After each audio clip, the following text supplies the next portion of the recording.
De nouvelles aventures commencent. Nous repartons sillonner le Maroc avec notre Land Rover. L'extraordinaire diversité des paysages ravira encore la curiosité des plus difficiles. Et la qualité de l'accueil des Marocains, tolérants, respectueux, chaleureux, ouverts et naturellement portés vers le contact humain, le traditionnel thé de bienvenue qui est de rigueur partout, leur sens de l'hospitalité qui est exemplaire. Le Maroc, terre de contraste, trait d'union entre l'Europe et l'Afrique, possède une culture et une histoire enrichies depuis des siècles.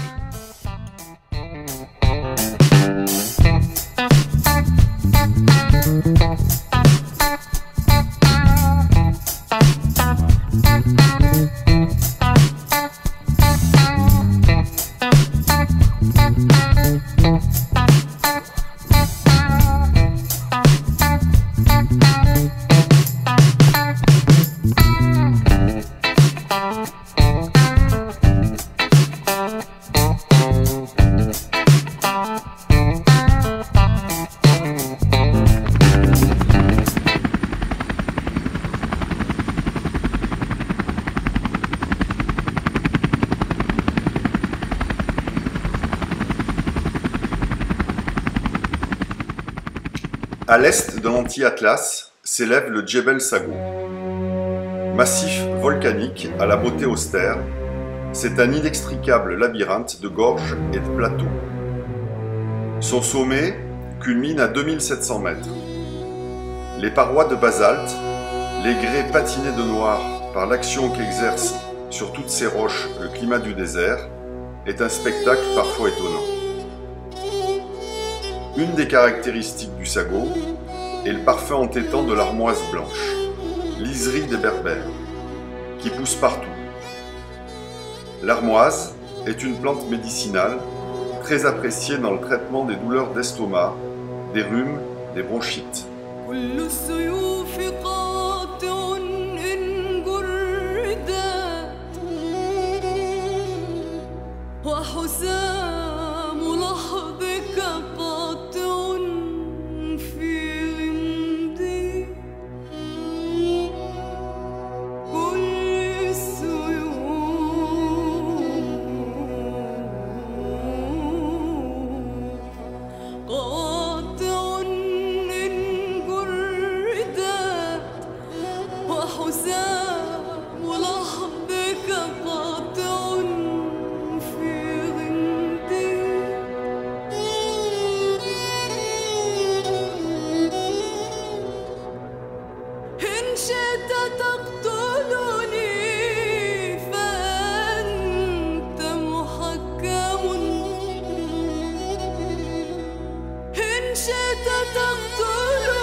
C'est pas drone.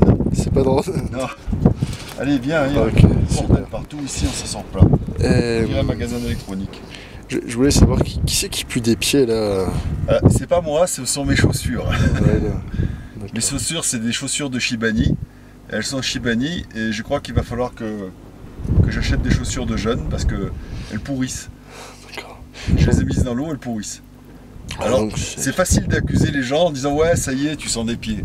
Non, non, c'est les chaussures. D'accord. C'est les chaussures. Tu pues des chaussures en fait. Je pue les chaussures. Des nu-pieds. Tu pues des nu-pieds. Ouais, enfin, et si tu veux, moi, excuse-moi, mais j'ai pas fait.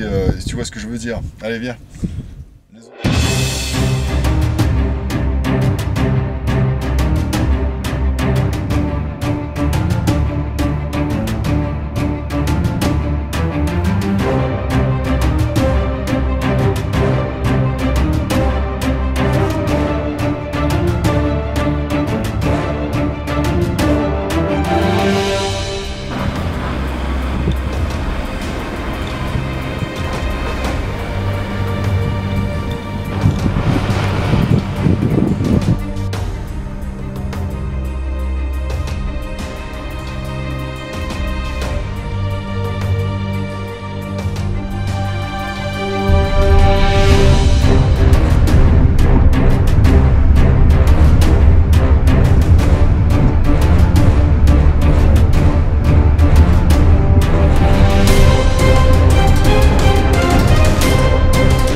ferons une pause déjeuner dans le petit village d'Asaka. Nous y rencontrerons un Marocain, guidant des chercheurs chinois en quête de gisements de minerais. En effet, au Maroc, les recherches minières ont repris fortement depuis quelques années. Des campagnes de prospection sont en cours un peu partout dans le Haut-Atlas et dans l'Anti-Atlas plus au sud.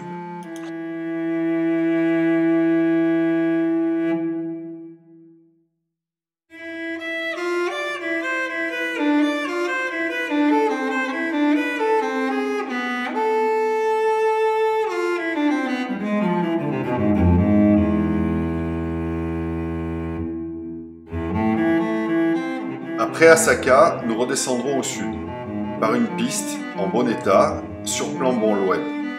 Les paysages défilent. Cette piste est encore magnifique, et petit à petit nous nous rapprochons de Nkom, petite ville, point d'accès pour nous pour rejoindre la vallée du Dra.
Il prend sa source dans les montagnes du Haut-Atlas et file au fin fond du désert pour se jeter enfin dans l'océan Atlantique.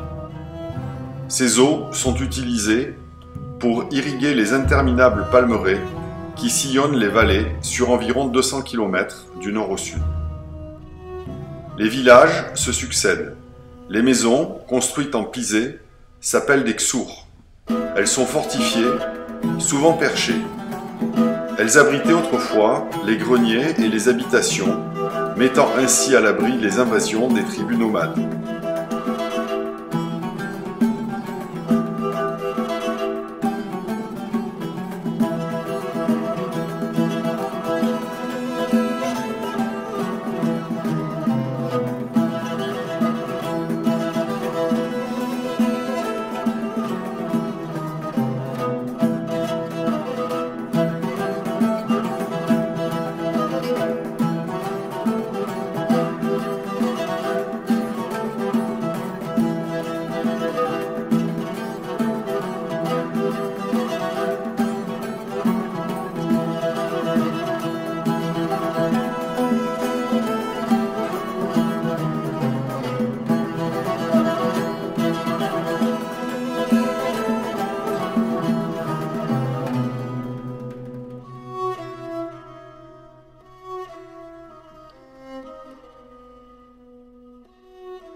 quelque temps à Zagora. Le désert est de nouveau tout proche. Au centre de la ville, un panneau indique Tombouctou, 52 jours en chameau. Pour mémoire, en 1591, il avait fallu 135 jours à l'armée saadienne pour y parvenir.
Après un repos nécessaire, un tour au marché local, le plein d'eau et de gasoil, nous repartirons plein sud, direction M. Hamid.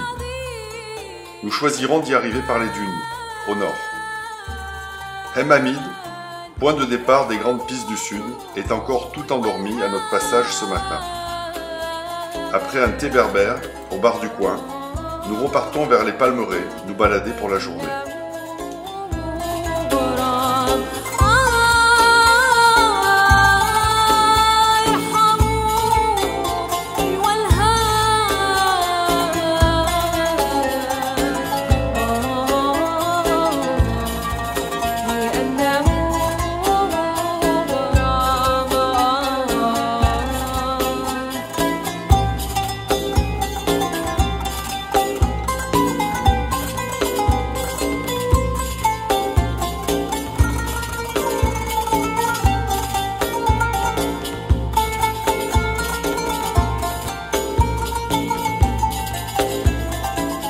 Des mondes différents entre la dimension des montagnes marocaines et cet univers de sable et de palmeraies que nous côtoyons maintenant depuis quelques jours.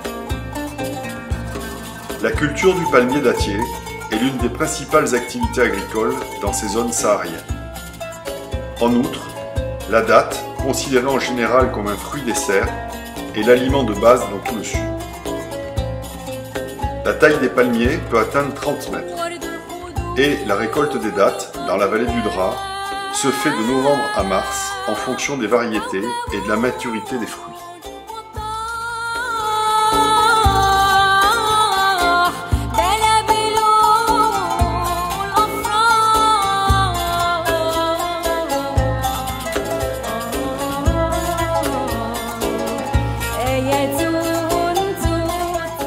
Nous roulons tranquillement dans le sable. Il fait très chaud. Le Land Rover ronronne en sillonnant entre les palmiers dattiers. Cependant, nous restons vigilants, car le sable brûlant est traître, et nous finirons par planter le 4x4 au passage d'une dunette molle.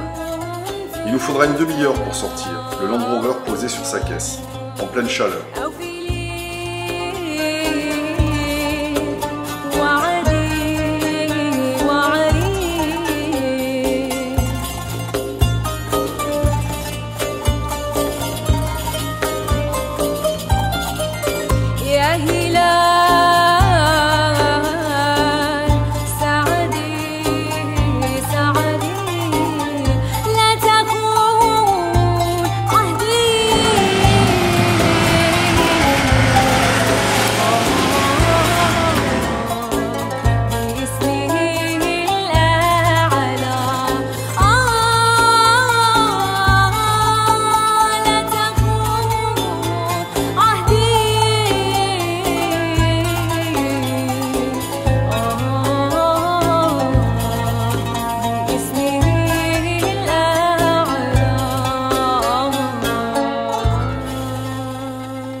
Nous repartons au sud, pour environ 400 km de piste, sillonnant des endroits désertiques.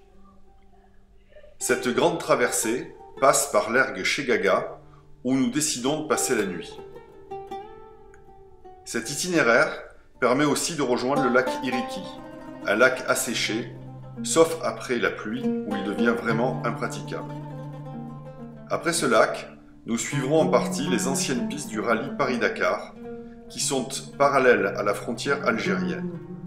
Des pistes roulantes et bien balisées, bordées de temps en temps de postes militaires où l'accueil est toujours sympathique.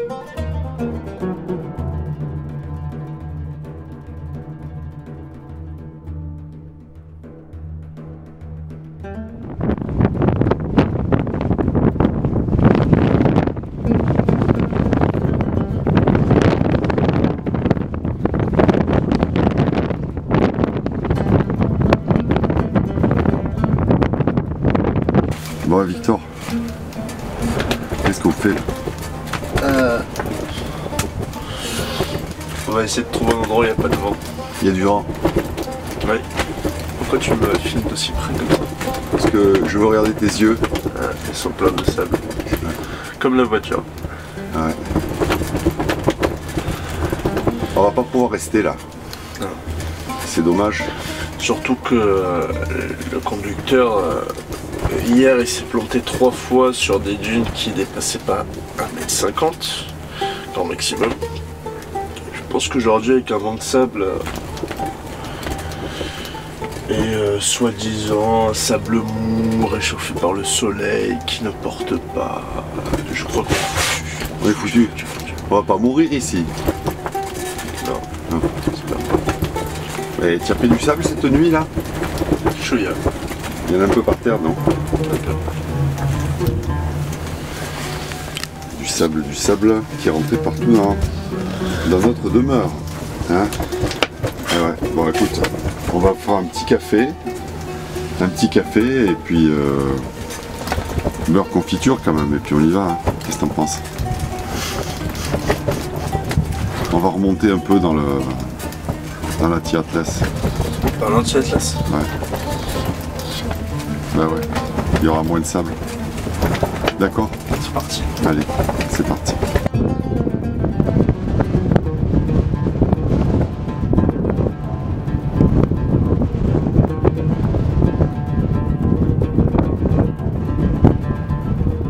Ce n'est pas cool de sortir des dunes avec ce vent de sable. La visibilité est très mauvaise. Le sable rentre partout, car nous roulons vitres ouvertes à cause de la chaleur. L'horizon lointain est toujours aussi obstrué. Je fais attention à ne pas planter le défendeur dans les dunes, car avec le vent, ce n'est vraiment pas une partie de plaisir que de le désensabler. Malgré tout, tranquillement, bon an mal an, nous nous sortirons de ce guet-apens matinal.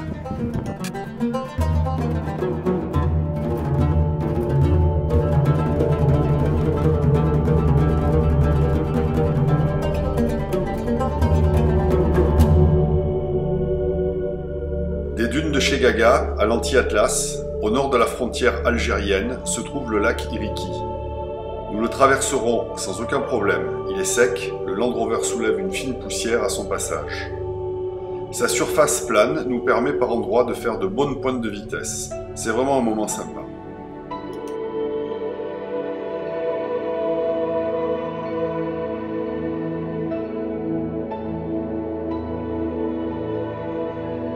Quittant les grandes pistes, nous remontons au nord. J'espère retrouver une petite fille qui s'appelle Dora, rencontrée l'an dernier avec sa mère et son grand-père.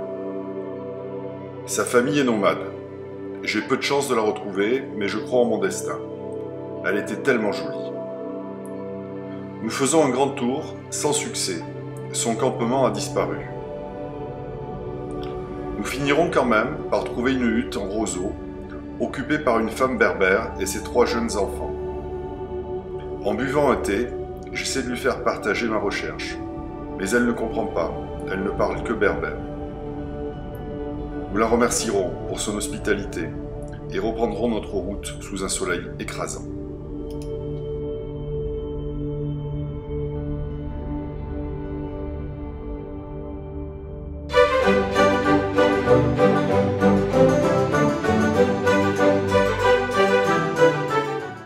Nous roulons au cap, plein ouest, rejoindre les anciennes pistes du Dakar. Il nous reste une longue distance à parcourir, et nous ferons un super bivouac collé à l'Oued-Dra, dont l'eau restée fraîche nous remplira de bonheur.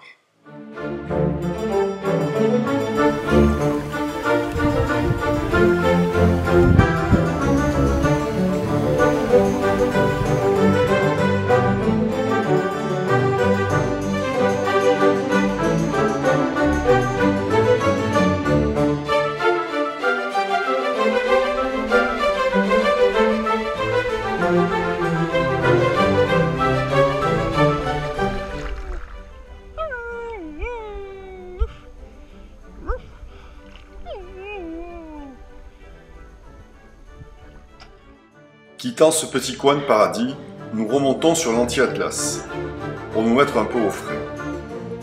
Nous profitons encore, un peu, du plaisir de rouler dans ces zones sablonneuses, car les cailloux des pistes marocaines vont bientôt nous faire souffrir.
Nous quittons l'Anti-Atlas et nous dirigeons maintenant plein ouest.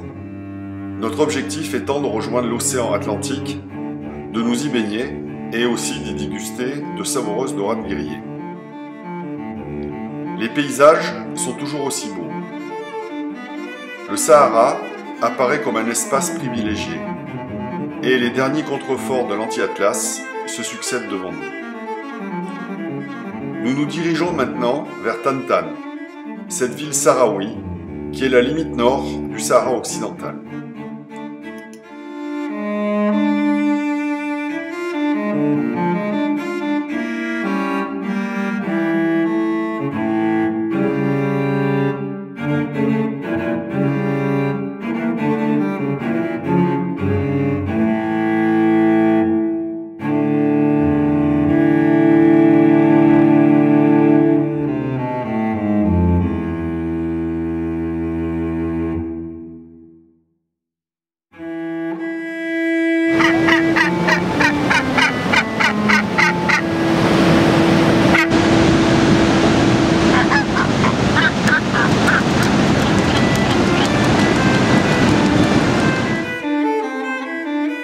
La balade sur la plage se termine.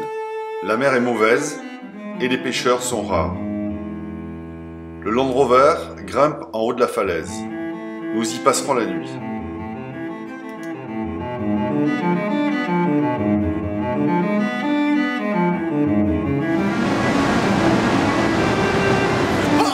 Il est passé! Il est passé! C'est le cri de la mouette.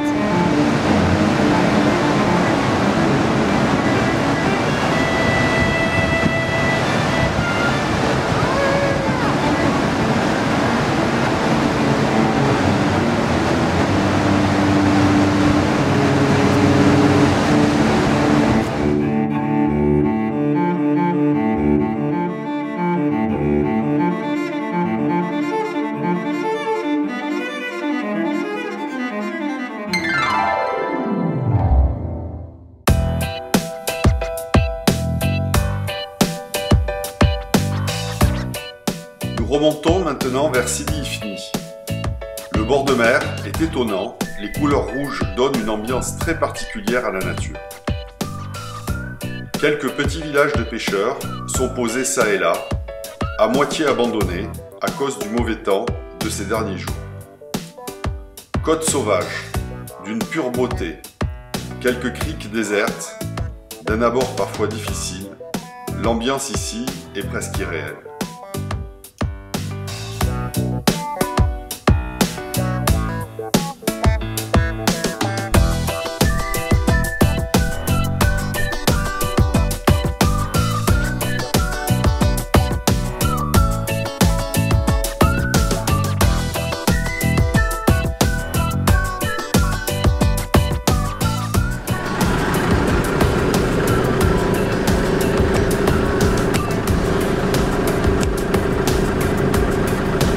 Tu veux manger des fritures à midi?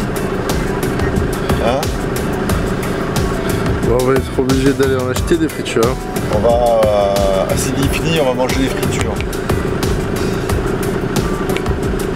C'est pour ton bien, ça donnera du calcium pour tes petits os. Allez. Allez. Bon, j'y vais tout seul. Salut, hein. À bientôt. La trace by Victor.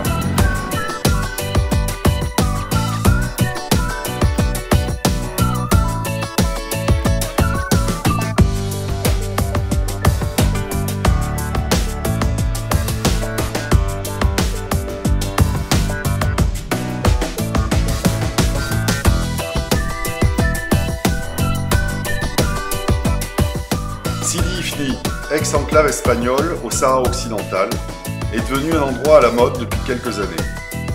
Climat idéal, magnifiques plages font le bonheur des touristes et des surfeurs pendant les mois d'été. Une quinzaine de kilomètres au nord, la plage de l'Exira, avec ses arches monumentales, creusées par les marées, est un spot qu'il ne faut pas manquer.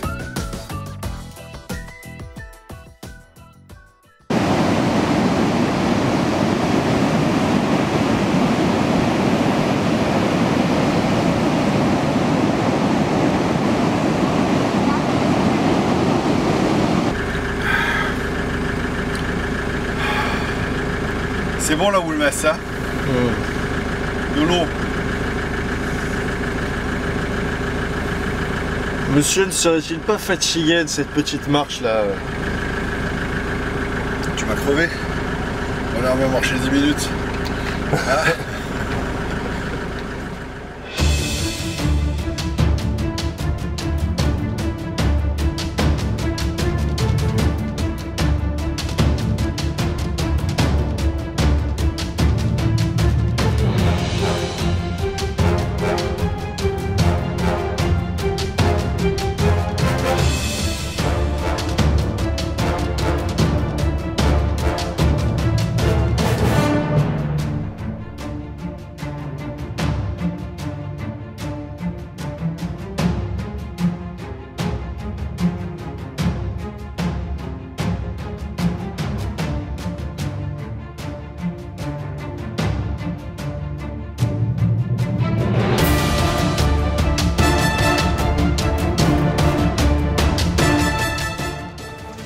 Lequel tu veux de poisson ce soir? Celui-là ou celui-là?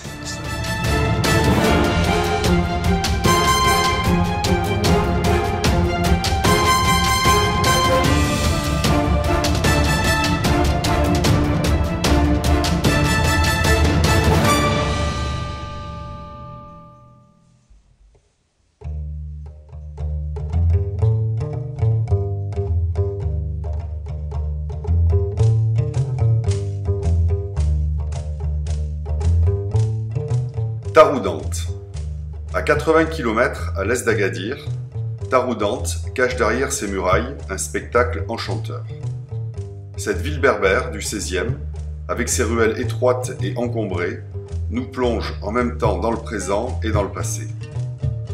Une fourmilière où il fait bon se perdre. Située au pied du Haut Atlas, l'Oued-Souss au sud, qui inonde la vallée, elle connut son âge d'or sous la dynastie des Saadiens. Son histoire est particulièrement marquée par les nombreuses intrigues et révoltes qui y prirent naissance.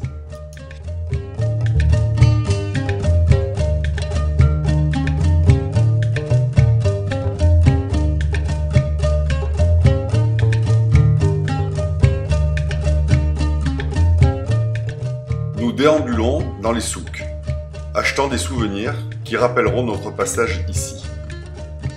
Nous en profitons pour acheter de l'huile d'argan, du miel de caroubier, des dattes, de l'encens et 2 jolis gandouras avec babouche à sortir.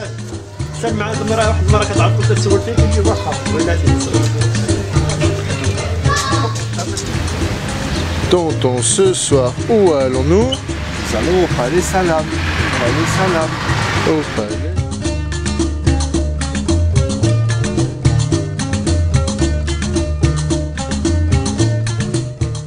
Le Palais Salam, une légende au cœur de Taroudante. Entouré par des remparts du XVIe, cet ancien palais de Pacha est un véritable coup de cœur. Je ne passe jamais à Taroudante sans au moins y séjourner une nuit. Ambiance marocaine, jardin luxuriant, où on entend le murmure des fontaines. Un petit paradis, un Éden, dans cette petite ville berbère, nichée tout contre le Haut Atlas.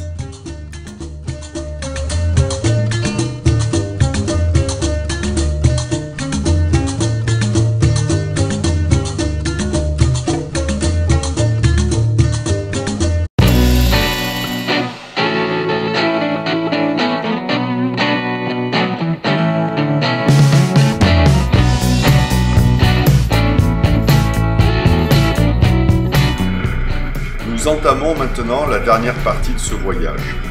Remontant dans le Haut Atlas, nord-est, nous allons traverser Djebel Siroua. Après une étape à Talouine, où Victor fait une bonne provision de safran, nous remontons au nord. Le safran, l'or rouge, est très prisé grâce à sa très bonne qualité d'arôme et de saveur.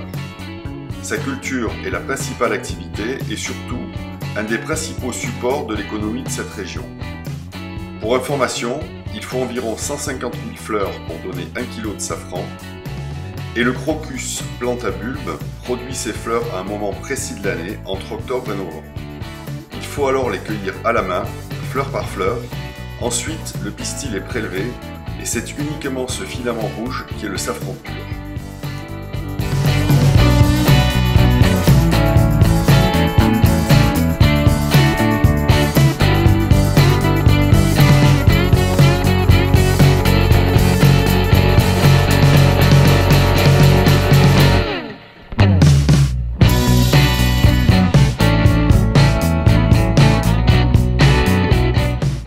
Nous engageons au nord pour rejoindre le lac d'Ifni.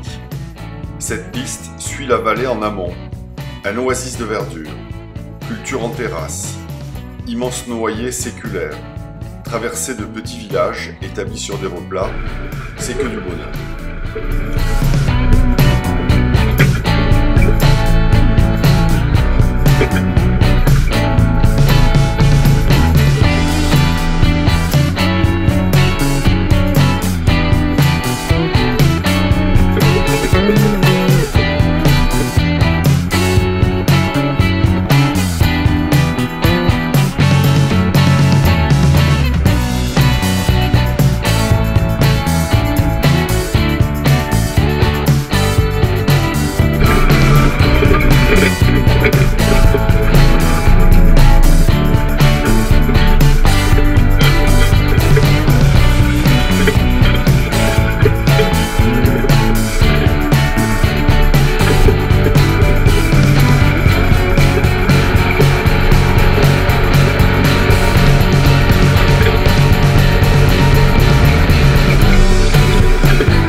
du parcours est un peu rock'n'roll, sur une piste de quelques kilomètres, construite de main d'homme dans des conditions délicates, et au pied du gigantesque massif du Toubkal.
Nous redescendons, faire le tour du massif du Siroua par le sud, et rejoindre enfin Ouarzazate par les dernières pistes. Le magnifique massif est un véritable labyrinthe, montagneux, sans arbres. C'est essentiellement un pays de transhumance, et les habitants des petits villages suivent les troupeaux à partir du printemps, les étendues neigeuses ayant disparu peu à peu.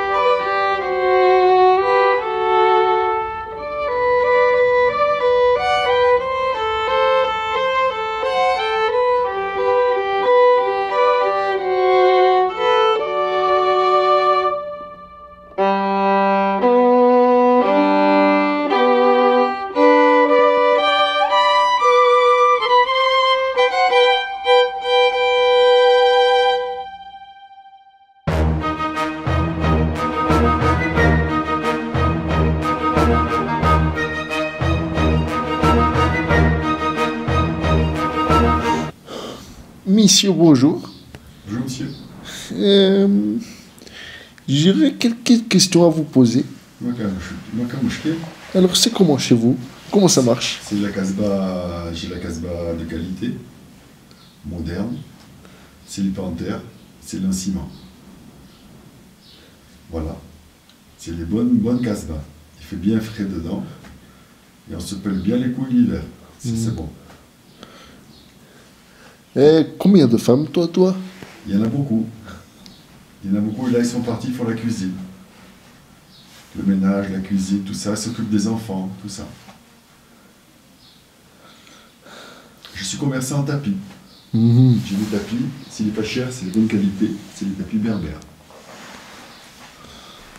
Je peux te donner la chance d'acheter un tapis. Si tu veux, tu as la chance. Tu peux acheter un tapis avec moi, avec donner un peu d'argent pour la famille. Il faut donner l'argent pour la famille. Voilà. Combien le tapis? Combien le tapis? Oui, combien? Tiens, il faut les discuter. Tiens, des chèvres. Tu as des chèvres? Il faut me donner les chèvres, un peu les moutons. Un peu les moutons. Oui. Je vais te faire une bonne affaire.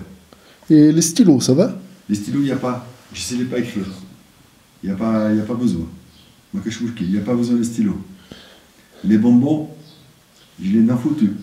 C'est le thé. Je bois le thé, je bois le thé, je bois le thé. Ça m'a gâté toutes les dents. Je fais le business avec le tapis. Avec toi. Qu'est-ce que tu me donnes pour le tapis? Les oignons. Ah non, les oignons, moi, on m'a dit, il y a le blanc là, qui vient, il faut pas lui donner de l'oignon. Ça marche pas. L'oignon, pour lui là, ça fait mal au ventre. Après, il a des flatulences. C'est pas bon l'oignon. Alors, t'as pas une autre question? Qu'est-ce que vous allez nous faire à manger? Aujourd'hui? Ouais, aujourd'hui. Qu'est-ce que tu veux manger? Les brochettes, la kefta, le tagine, le couscous. Qu'est-ce que tu veux manger? La sardine à l'huile?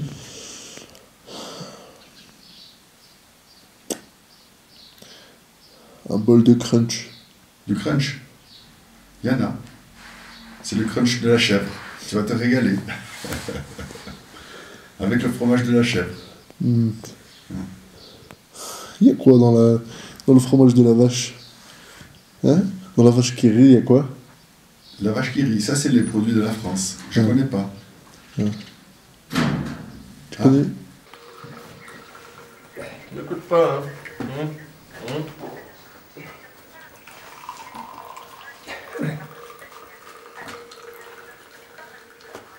On fout partout. Je fais les 5, tout. 5, là. 3. Ouais. Tac. Pas trop, hein. Moi j'en veux pas beaucoup. Ah oui, bah je te mets beaucoup. Hop là. Bismillah.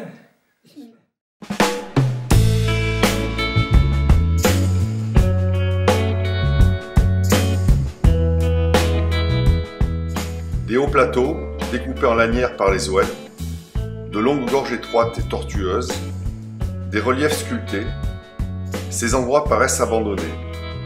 Et c'est un plaisir que de traverser ces espaces devant cette douce mais brutale nature oubliée. Peu de pistes, peu de traces, et aussi quelques franchissements d'oued délicats et difficiles parfois.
Voilà, notre voyage se termine. Nous arrivons en début de soirée à Marrakech, après une grosse journée de route, et j'en profiterai pour faire découvrir la place Jemaa El Fna à Victor, où nous passerons une bien agréable soirée.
prendre un bateau pour la France, après un voyage de presque 6 semaines. Nous aurons parcouru environ 7000 km au Maroc. J'ai pu faire découvrir à Victor la plupart des facettes de ce pays magique. Cela aurait été pour nous une superbe expérience pour tous les deux, le vieux tonton et son neveu, en équipe, pendant toutes ces semaines de balades et de rencontres. Cela restera pour toujours un souvenir inoubliable. Nous sommes très heureux tous les deux d'avoir vécu tout ça ensemble. Alors, à bientôt pour de nouvelles aventures.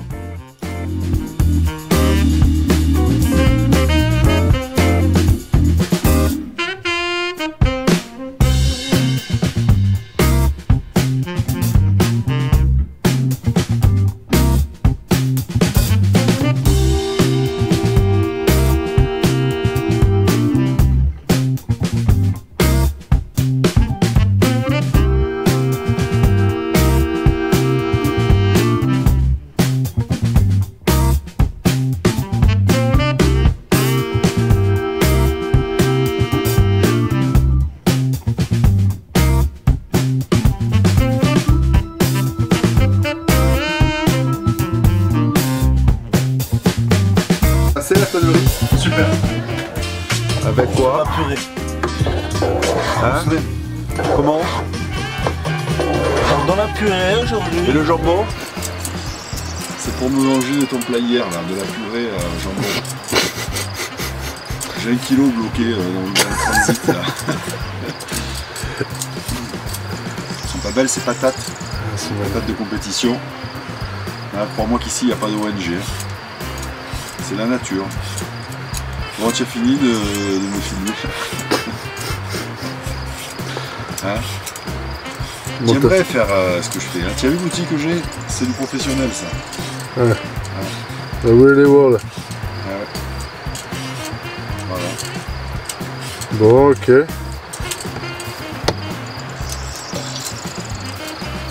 Bon, on est où là? Tu peux nous expliquer ou... Ouh là. Déjà, est-ce que tu as fait ta prière? Comment? Est-ce que tu as fait ta prière? J'ai fait ma prière du soir. Pas de boogie-boogie avant de faire la prière du soir. Je chante faux, je voudrais pas qu'il pleuve, déjà qu'on ne peut pas passer parce qu'il y a trop d'eau. Voilà. Ouais, je la fais pas moi parce que j'ai trop fait de péché. Alors, j'ai peur de me faire virer quoi, si je peux me payer avec tous les péchés que j'ai fait. C'est chez thé. Oui. Tu as bien dormi? Non. Pourquoi? Le lit a rétréci durant la nuit. C'est tes pieds? C'est la chaleur qui t'a distendu. Ouais, je crois. Il fait bon là le matin. Ouais. Il fait déjà chaud. Ouais.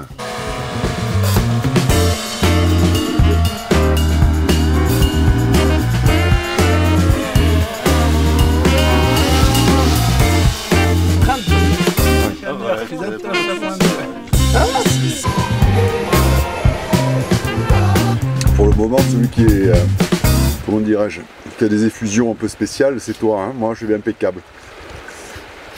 Tu vas passer Des effluves, pourri. on dit, hein. pourri, tu vas passer une après-midi pourri. Ah bah dis donc. Tu crois leur faire plaisir en leur faisant des tomates fraîches, des oignons et des pois chiches et voilà le résultat. Ça t'enfume toute la journée. Mais ça tu montres à personne hein. Ah bon? Je vais diffuser sur Facebook ça. Et donc ça. Ouais. Et après? Après on va à Zagora. Zagora? D'accord. Voilà, on va à l'hôtel 5 étoiles. Ça va nous changer? Quoi, faut pas le dire qu'on y va tous les soirs à l'hôtel 5 étoiles? Non. Okay. Avec les vieux hein. C'est toi qui me l'as dit tout à l'heure. Fais-moi ta signature. ما تنسي وليد سير سير